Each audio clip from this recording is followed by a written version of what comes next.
শুক্রবার আপনার ডায়েটে একটু ঘি অ্যাড করবেন। অবশ্যই ঘি খাবেন, সাদা তিল আর দই খাবেন আপনার ডায়েটে। আর সাদা ফুল যদি সম্ভব হয় আপনার ইষ্ট দেবতার চরণে অর্পণ করবেন।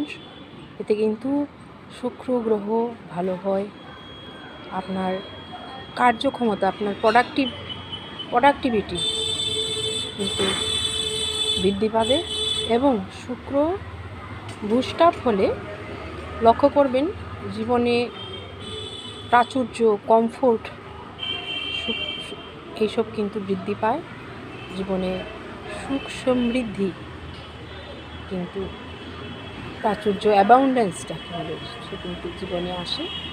সুতরাং ডায়েটে এগুলো কিন্তু অ্যাড করতে পারে। Thank you.